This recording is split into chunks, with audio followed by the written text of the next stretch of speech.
Hello बच्चों, welcome to rocket study classes.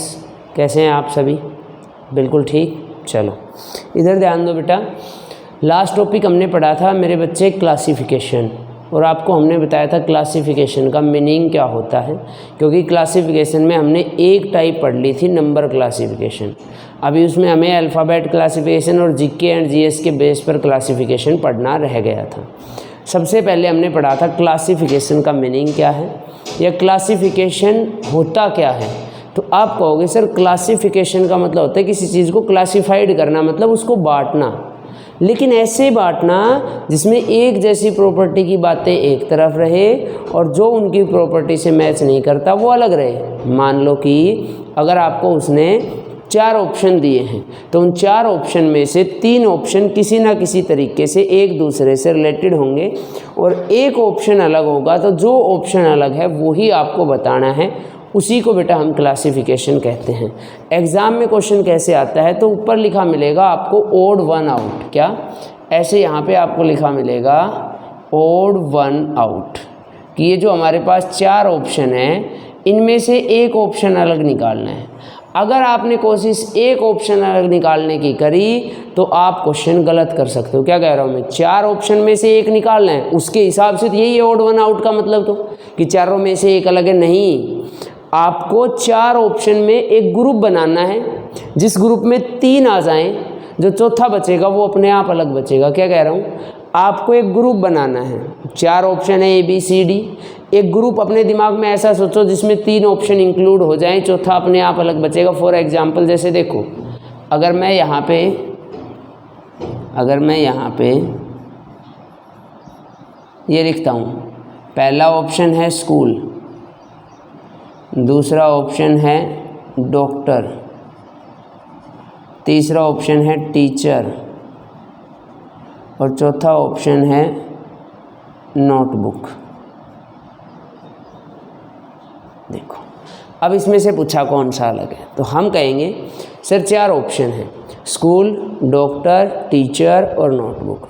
तो हमें पता है कि ये स्कूल, टीचर और नोटबुक ये तीनों है ना, ये एक ग्रुप के हैं। इन तीनों का रिलेशन पढ़ाई लिखाई से है, एजुकेशन से है। हालांकि डॉक्टर एजुकेशन से ही बनेगा, लेकिन यहाँ पे डॉक्टर तो बनने के बाद की बात है। तो डॉक्टर जो है वो हॉस्पिटल से रिलेटेड है और ये तीनों एजुकेशन से रिलेटेड है, ये तीनों स्कूल से रिलेटेड है। या देखो, इसकी बजाय ये आ जाता, स्कूल को हटा के इसकी बजाय ब्लैक बोर्ड आ जाता, इसकी बजाय ब्लैक बोर्ड आ जाता, तब भी बात सेम ही रहती, कोई फ़र्क तो नहीं आता। ये एक बार फिर देखो, ए ऑप्शन में लिखा है 72, बी ऑप्शन में लिखा है 49, सी ऑप्शन में लिखा है 81 और डी ऑप्शन में लिखा है 25। और आपसे पूछा बताइए कौन सा अलग है, तो आप कहोगे सर ये तीनों को एक ग्रुप में ले लो और यहाँ पे लिख दो perfect square number, perfect square number. और 72 परफेक्ट स्क्वायर नंबर नहीं है ना भाई। 49 7 का स्क्वायर होता है, 81 9 का स्क्वायर होता है, 25 5 का स्क्वायर होता है, 72 किसी का स्क्वायर नहीं होता। तो ये हमने मतलब समझा था कि भाई ओड वन आउट का मीनिंग क्या है, कि आपको जो 4 ऑप्शन मिलेंगे उनमें से 3 ऑप्शन एक ग्रुप से रिलेटेड होंगे और चौथा ऑप्शन अलग होगा, तो जो 4th ऑप्शन अलग है वो आपको बताना है। तो ओड वन आउट में हमने पहला पढ़ लिया था नंबर क्लासिफिकेशन, या नंबर का ओड वन आउट कैसे करेंगे। अब हमारे पास सेकंड है बेटा अल्फ़ाबेट क्लासिफिकेशन। सेकंड है अल्फ़ाबेट क्लासिफिकेशन या लेटर का क्लासिफिकेशन। ध्यान से समझना है, 5 मिनट का कॉन्सेप्ट है। अगर 5 मिनट कॉन्सेप्ट समझ में आ गया तो क्वेश्चन आराम से कर पाओगे, और कॉन्सेप्ट समझ में नहीं आया तो फिर इसमें दिक्कत रहेगी। इधर ध्यान देख के अब समझने की कोशिश करना बेटा। इधर देखो, सबसे पहले हमें पता है अल्फ़ाबेट क्लासिफिकेशन या लेटर क्लासिफिकेशन में क्वेश्चन 2 टाइप से आएंगे। समझना बेटा बच्चे ध्यान से। एक तो वो आएंगे जिसमें ओनली 1 लेटर हो, एक तो वो आएंगे जिसमें ओनली 1 लेटर हो, और एक वो आएंगे जिसमें more than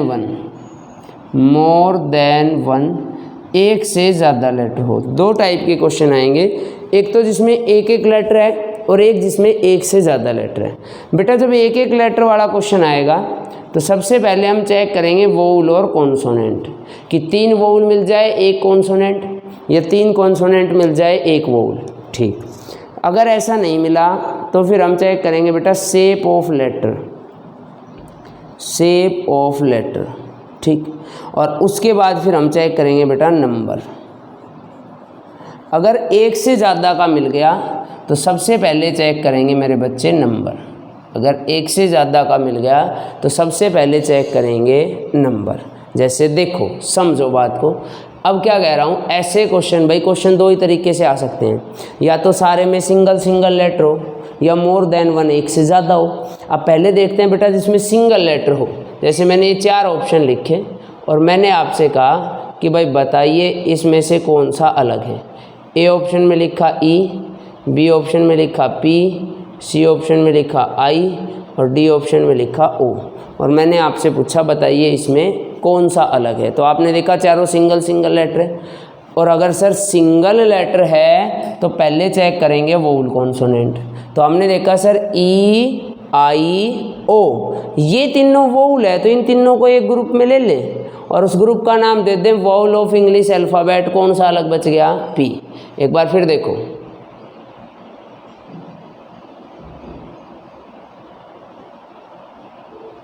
R T U और एम। अब पूछ ले कौन सा अलग है। तो आप कहोगे कि सर ये सारे सिंगल सिंगल लेटर हैं और सिंगल लेटर हैं तो पहला काम है वोवल एंड कॉन्सोनेंट। सबसे पहले ये चेक करेंगे। अब हमने देखा सर ये तीनों एक में आके हो सकते हैं, कॉन्सोनेंट ऑफ इंग्लिश अल्फ़ाबेट, और सी नहीं है, सी वोवल है। तो आंसर आ गया सी, कि ये यू जो है ये वोवल हैं और बाकी जो हमारे पास आर टी और एम ये तीनों के तीनों क्या है, कॉन्सोनेंट। तो अगर एक लेटर आएगा तो सबसे पहले देखेंगे वोवल कॉन्सोनेंट। अगर एक बार फिर देखो, जैसे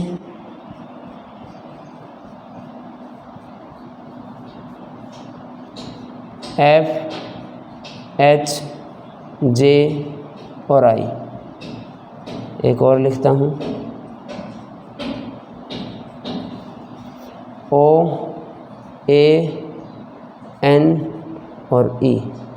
अब पूछ ले कौन सा अलग है। देखो सबसे पहले ये देखेंगे कि सर सिंगल सिंगल लेटर है, एक एक ही लेटर है, और एक एक ही लेटर है तो सबसे पहला काम है वोवल कॉन्सोनेंट लगाना। अब वोवल कॉन्सोनेंट लगाएंगे तो इसमें हमें दिख रहा है कि बेटा इसमें एफ एच जे और आई, इसमें से ये तीनों के तीनों कॉन्सोनेंट है। एफ बी एच बी और जे बी, वोवल कौन सा है, आई। तो इस क्वेश्चन का आंसर आ गया आई। अब नेक्स्ट देखो, नेक्स्ट में फिर सिंगल सिंगल लेटर है। अब देखो ये सिरे वाइज बता रहा हूँ, पहले ये लगा के देखो, ये नहीं लगेगा तो ये लगा के देखो, ये नहीं लगेगा तो ये, मतलब सबसे पहले वोवल कॉन्सोनेंट देखो। वोवल कॉन्सोनेंट से क्वेश्चन सोल्व हो गया, बहुत अच्छी बात है। नहीं सोल्व हुआ तो फिर दूसरे नंबर पे शेप ऑफ लेटर देखो, उससे हो गया ठीक है। उससे भी नहीं हुआ तो फिर तीसरे नंबर पे देखो नंबर। तो ये तीनों बातें अलग अलग देखनी है, ठीक है। तो आपने देखा कि सर ये वोवल कॉन्सोनेंट पे ही हो गया, क्योंकि ये तीनों के तीनों वोवल हैं, ए ओ और ई, और सी कॉन्सोनेंट अलग है तो इसका आंसर आ गया सी।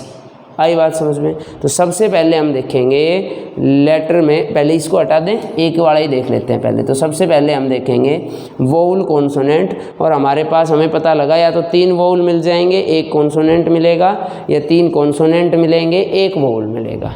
अब देखो नेक्स्ट इसी में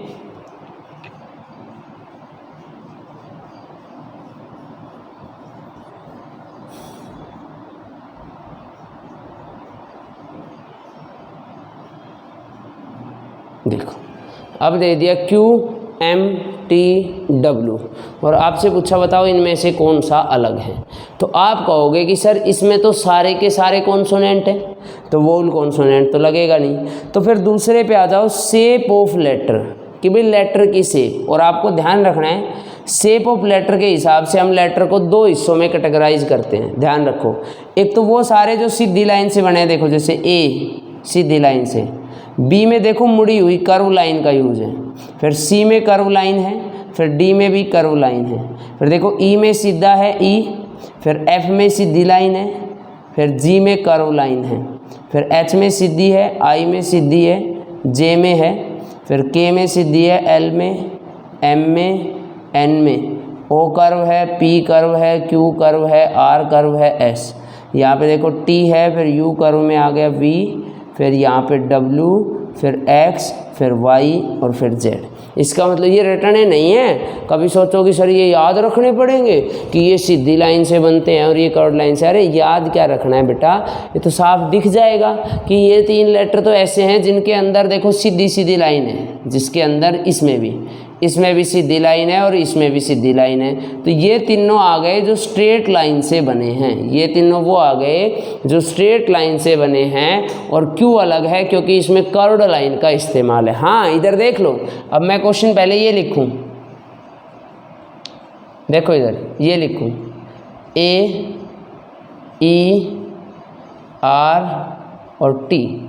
अब मैं पूछूं इसमें से कौन सा अलग है, तो आप कहोगे कि सर सबसे पहले वोवल कॉन्सोनेंट।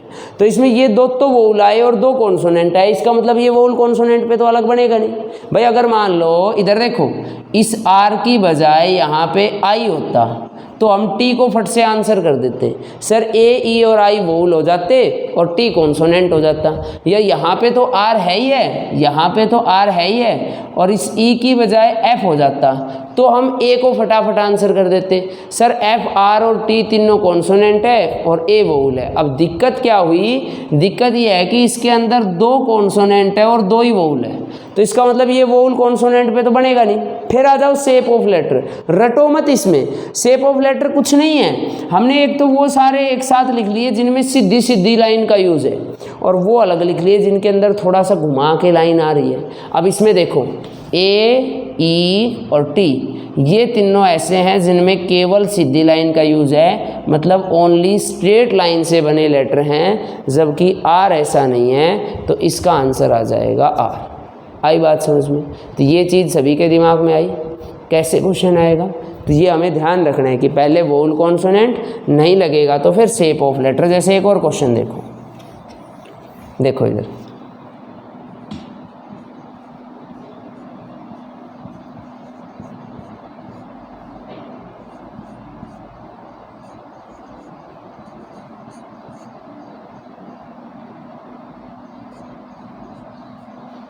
ये आ गया MVRW। तो आपने देखा कि सर ये तो चारों के चारों कॉन्सोनेंट है, तो इसमें वोवल कॉन्सोनेंट तो लग ही नहीं सकता। जब वोवल कॉन्सोनेंट नहीं लग सकता तो अगला क्या है, shape of letter.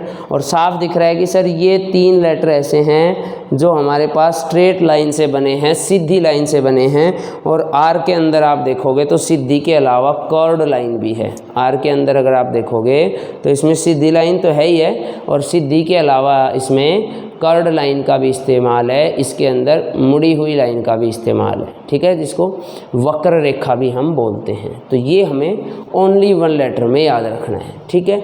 Mainly 98% question यहीं तक बन जाते हैं। फिर भी अगर लास्ट में कोई ऑप्शन ना बचे, जैसे ये क्वेश्चन आ जाए, जैसे देखो ए ऑप्शन में आया M, बी ऑप्शन में आया T, सी ऑप्शन में आया W और डी ऑप्शन के या इसको लिखा V और इस ऑप्शन में आया X। और अब आपसे पूछ लिया इनमें से कौन सा अलग है। पहले आराम से क्वेश्चन को देखो और मुझे बताओ क्या इसमें वोवल कॉन्सोनेंट लगेगा। तो आप कहोगे सर बिल्कुल नहीं लगेगा, क्योंकि इसमें सारे के सारे कॉन्सोनेंट है, इसमें वोवल तो है ही नहीं। तो पहली बात ख़त्म। दूसरा सर शेप ऑफ लेटर, तो हमने देखा सर ये सारे के सारे स्ट्रेट लाइन से बने हैं, शेप ऑफ लेटर भी नहीं लगेगा। फिर तीसरे नंबर पे आ जाओ नंबर, मतलब मैं फिर कह रहा हूँ ये मैंने सीक्वेंस इसीलिए डाला है, पहले 1 को चेक करो, फिर 2 को चेक करो, फिर 3 को चेक करो। पहले वोवल कॉन्सोनेंट को देखो, उस पर क्वेश्चन आ जाता तो बच्चे बात ही ख़त्म हो जाती। नहीं आया फिर शेप ऑफ लेटर पे आओ, इस पे आ जाते तो भी बात ख़त्म आ जाती। नहीं आया तो फिर लास्ट बचता है कि अब हम इसमें नंबर्स का कोई तरीका लगाएंगे। तो हम देखेंगे सर M आ रहा है कितने पे 13, T आ रहा है कितने पे 20, V आ रहा है कितने पे 22 और x आ रहा है कितने पे 24। तो हमने देखा सर 13, 20, 22, 24, तो इसमें से 20, 22 और 24 ये तीनों इवन नंबर है या 2 से डिविजिबल है, जबकि 13 अकेला ऐसा है जो 2 से डिविजिबल नहीं है। तो हम इन तीनों को एक ग्रुप में लेके कह देंगे कि सर ये एक ग्रुप के मेंबर आ गए और इस ग्रुप में m शामिल नहीं है, तो आंसर आ गया m। तो मैंने क्या कहा, एक लेटर वाले में 3 बात याद रखनी है, सिंगल लेटर वाले में 3 बात याद रखनी है। सबसे पहले वोल कॉन्सोनेंट लगाएंगे, लग गया बहुत अच्छी बात है, नहीं लगेगा तो फिर शेप ऑफ लेटर पे आएंगे, वो लग गया और अच्छी बात है, नहीं लगेगा तो फिर लास्ट के ऊपर आएंगे जिसको हम क्या बोलेंगे कि नंबर्स देखो कौन सा लेटर कितने नंबर पे आता है। तो अब इसको हटा देते हैं और अब आप खुद से क्वेश्चन करोगे। मैं बोर्ड पे क्वेश्चन लिखता हूँ, एक बार आप करके देखो। इसमें कोई ज़रूरी नहीं है किसके बेस पे आपको पहचानना है कि सर ये वोल कॉन्सोनेंट है, मतलब सीक्वेंस से लगा के देखना है, पहले वोल कॉन्सोनेंट फिर ये फिर ये फिर ये, ऐसे जैसे देखो। अब मैं 2-3 क्वेश्चन लिखता हूँ।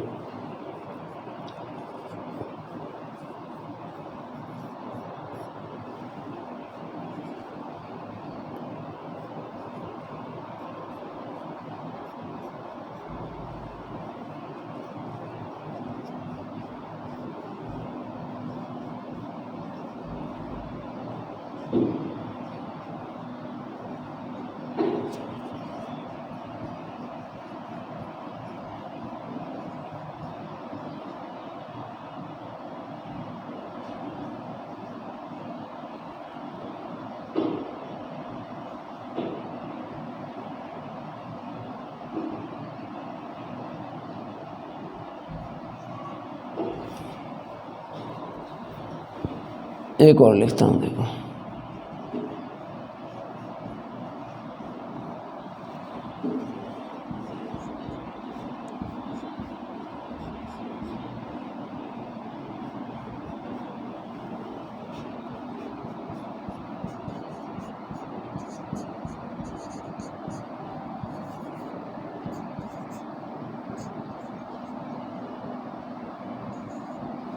देखो अब देखो इधर ध्यान से, 4 क्वेश्चन आपके सामने लिखे हैं। सबसे पहले फर्स्ट क्वेश्चन पे ध्यान दें, क्या है, RKIM नेक्स्ट टर्म हमें बतानी है। तो हम कहेंगे सॉरी और 1 आउट है, इन चारों में से कौन सा अलग है। तो मैं फिर कह रहा हूँ, आपके सबसे पहले दिमाग में आना चाहिए कि सर ये ओनली 1 लेटर वाले हैं।